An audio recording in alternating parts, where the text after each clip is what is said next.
art of professional communication.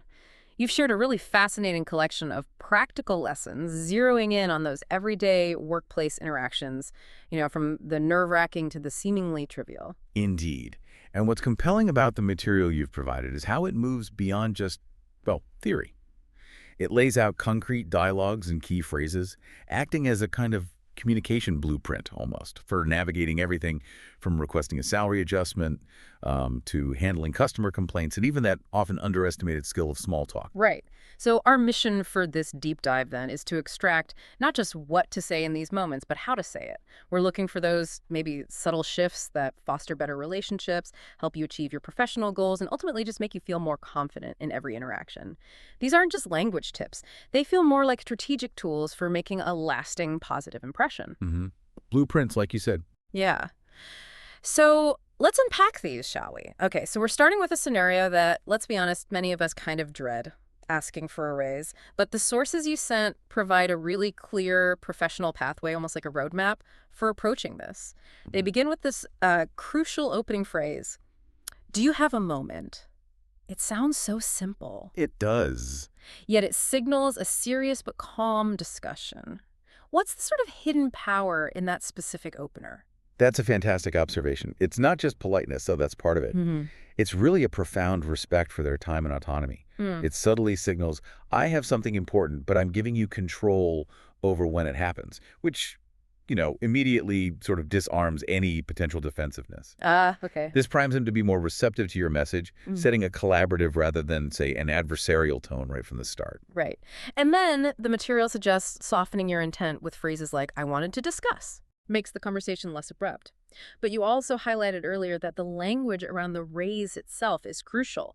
Why do these sources lean towards salary adjustment instead of just raise? Yeah, that's a really key point. It's a subtle but honestly powerful reframing. Raise can sometimes imply a demand or maybe an arbitrary increase based purely on desire. Salary adjustment, however, elevates the conversation.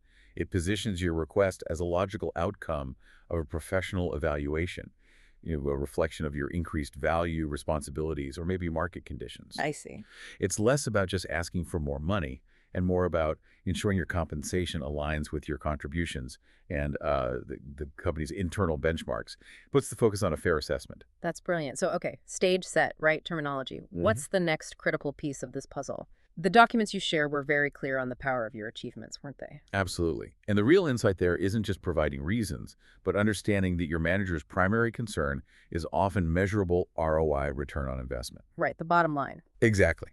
The sources emphasize you need to frame your achievements, not just as accomplishments, but as solutions that demonstrably saved or made the company money or significantly improved a process. For instance, the example provided, an employee saying, "I've successfully completed 2 major projects in the last 6 months and have taken on additional responsibilities." That's great. But the deeper dive suggests you can go further by adding something like, which directly resulted in X% efficiency gain or Y cost savings, making it concrete. That makes so much sense. It moves the conversation away from maybe pure emotion and squarely into the realm of facts and impact. It's about demonstrating your worth, not just, expressing a desire for more pay. You're showing them the value they've already received and will continue to receive. Precisely. And one fascinating tip from your sources was about anticipating those common managerial questions like, okay, but what have you done to earn this? Right. By preemptively articulating your achievements and expanded responsibilities, clearly linked to results, you're essentially answering those unspoken questions. It makes the manager's decision-making process much, much smoother. Yeah, you're doing the work for them almost. In a way, yes. You're making the case easy to understand and justify. And once you've made your case, how you end the conversation is just as important as how you started it, isn't it? The material suggests concluding with gratitude. I appreciate your time. Why is that particular phrase so effective? It's simply a professional and respectful way to close, regardless of the immediate outcome. It reinforces your professionalism and helps maintain a positive relationship, even if the decision isn't instantaneous or, exactly what you hoped for right then. It shows you value their consideration, signaling that you're a reasonable and appreciative professional, which can only really serve you well in the long run. And for those moments when you want to initiate this conversation, but maybe not as directly, the sources provided some excellent alternative phrases too. Things like, could we set up a time to talk about my performance? Or, I'd like to discuss my contribution to the company. What's key about these options? What's powerful about these is that they're still professional and focus squarely on your value. Could we set up a time to talk about my performance? Opens the door for a broader discussion about your career trajectory, where a salary adjustment naturally fits in. It's less sudden. Right. I'd like to discuss my contribution. Gets the focus on your impact. And then, for a more direct but still professional approach, based on my recent work, I believe an increase in salary would reflect my efforts. Yeah. Each of these options is designed to keep the dialogue constructive and focused on your professional development and worth without putting the other person on the spot immediately. Okay, let's turn the tables a bit. We've all been there. Made a mistake, missed a deadline, or maybe said the wrong thing. Our sources offer something of a masterclass in owning those mistakes gracefully. Where do we even begin when we need to apologize professionally at work? It can feel awkward. Oh, it's critical because how you apologize can profoundly impact how quickly trust is rebuilt, or if it's rebuilt at all. The material really emphasizes starting with a professional, direct, but importantly, non-defensive opening. The recommended phrase, "I wanted to apologize for missing yesterday's deadline," is, well, pretty much perfect. It mirrors that earlier structure we discussed, I wanted to discuss, which, again, softens the delivery slightly, makes it sound intentional and measured, not impulsive or panicked. Yeah, I'm curious, did the sources delve into why that subtle psychological shift is so powerful? How do you take responsibility without sounding, I don't know, defensive or overly self-deprecating? That's the fine balance, isn't it? Yeah. The deep insight here is that you're not trying to absolve yourself or, grovel. Yeah. You're demonstrating accountability and proactiveness. Mm-hmm. The "I wanted to apologize" structure signals that you've reflected on the mistake, taken ownership, and are now prepared to address it maturely. It's direct. It acknowledges the issue clearly, but it doesn't immediately launch into a torrent of excuses, which is often where apologies tend to go sideways. Absolutely. And in the example dialogue you sent, after the employee delivers that apology, the manager's response is equally interesting. "Thank you for letting me know." That sets such a constructive tone from their side. But then the employee immediately offers a solution. "I had some unexpected technical issues, but I'm working on it now and will deliver it by noon today." That shift to solution is key, isn't it? It's the absolute linchpin. Beyond taking responsibility, the truly transformative insight is that offering a solution immediately demonstrates control and reliability. That often rebuilds trust faster than the apology itself. It shifts the focus from the past mistake to the present resolution and hopefully future prevention. You're not just saying sorry. You're saying, "I recognize the problem and here's what I'm actively doing to fix it." Mm-hmm. This demonstrates initiative and commitment. That's what managers want to see. And to wrap up that conversation, I appreciate your understanding. Simple but powerful closer. The sources also provide some really useful tips for apologies, like taking responsibility explicitly. I think that's important. Yes, explicitly stating something like, "I take full responsibility for this delay," is vital. It leaves absolutely no room for ambiguity. And maintaining a positive and professional tone throughout, even when discussing a negative event, reinforces your overall professionalism. Your sources also remind us to avoid over-explaining or making too many excuses. Good point. While there might be reasons for a slip-up, the initial apology should be concise and focused on the impact and the solution, not a lengthy justification. Save that for later, if needed. Right. And for those moments when maybe "I apologize" doesn't quite fit the context, you could use "I regret the inconvenience," which is very formal, very clear. Or to show commitment, "I'll make sure this doesn't happen again." These phrases really reinforce accountability and that forward-looking approach to preventing future issues. That's ultimately how you rebuild trust, I think. Exactly. It's about demonstrating you've learned from it. Okay, here's where it gets really interesting, I think. We're shifting our focus to external communication, specifically handling a customer complaint. You've sent some excellent material on this, emphasizing calm, empathy, and action. When you're faced with an upset customer, maybe a complete stranger, and you're feeling that immediate tension, where do we even begin? Yeah, this is high stakes sometimes. Yeah. The initial step, as highlighted really clearly by your sources, is to lead with empathy. Right away. Phrases like, "I'm sorry to hear that," or "I completely understand your frustration," are essential first lines. If we connect this to the bigger picture, empathy isn't just a soft skill here. It's actually a strategic tool in de-escalation. It builds trust, or at least rapport, even in difficult situations. When a customer feels heard and understood, they are much more receptive to a solution. But the deeper insight, I think, is that it's a temporary bridge. A temporary bridge. That's an interesting way to put it. What do you mean? Well, the customer isn't really seeking a friend. They are seeking a competent solution to their problem. Right. So prolonged empathy without clear action can quickly start to feel patronizing or ineffective. So while you absolutely start by validating their feelings, the shift to proactive problem solving needs to be pretty swift and confident. Your sources give great examples. Let me check your order right now. Followed by a clear commitment, like, okay, I see the issue, I'll make sure it's delivered within the next 24 hours. Mm-hmm. This demonstrates competence and a commitment to resolution.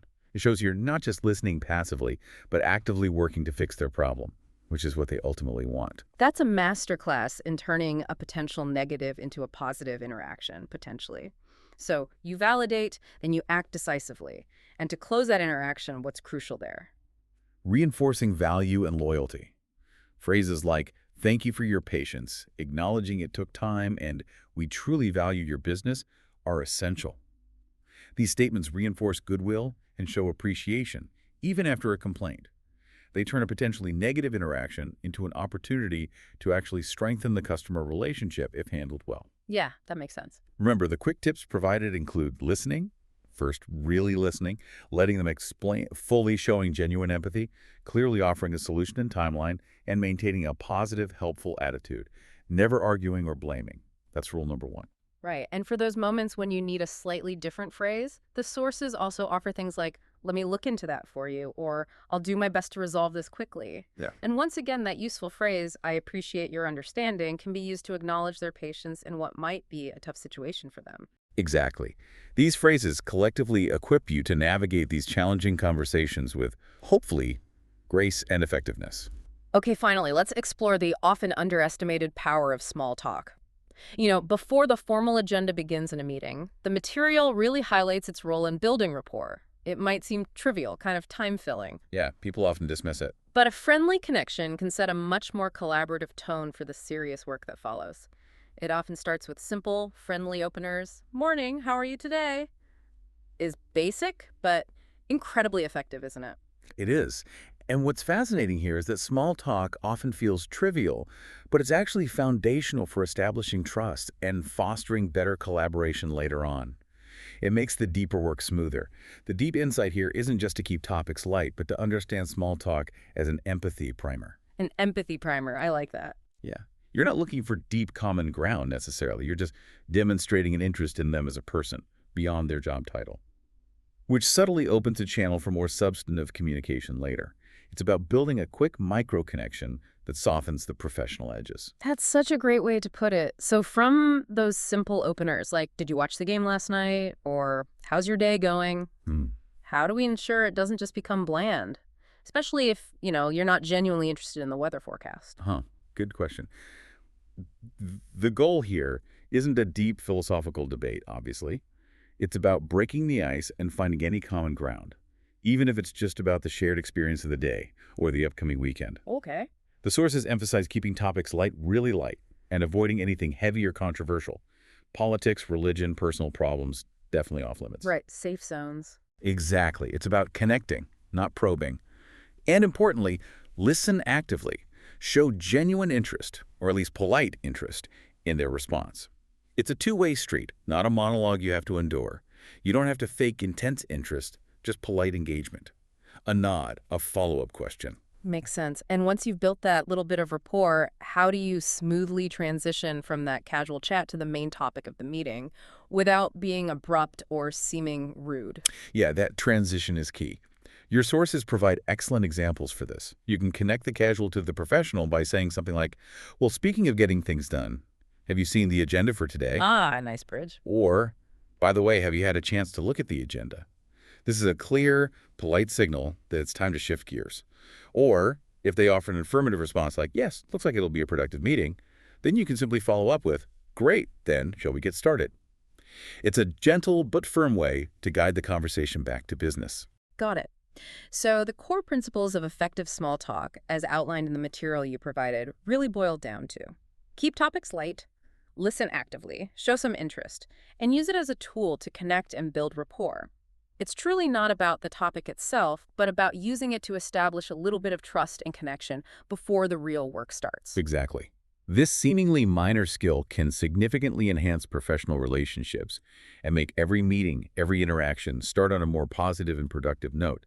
It's about recognizing that professional interactions are still, at the end of the day, human interactions. What a deep dive. Wow. From confidently asking for that salary adjustment to respectfully apologizing when things go wrong, skillfully handling customer complaints, and mastering the art of pre-meeting small talk, we've covered a remarkable range of essential professional communication skills.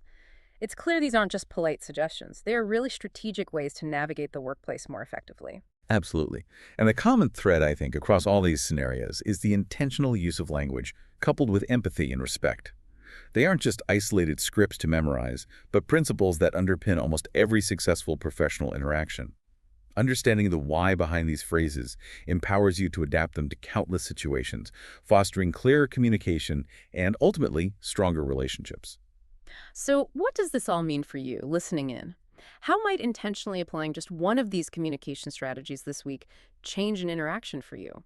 Think about how a simple shift in phrasing like salary adjustment instead of raise, or a moment of genuine proactive empathy with an upset customer could not only smooth over a difficult conversation, but actually transform a relationship or an outcome. What opportunities might open up if you approached even the smallest interaction with a clearer purpose and a more thoughtful choice of words? We invite you to continue your own deep dive into how language truly shapes your professional world.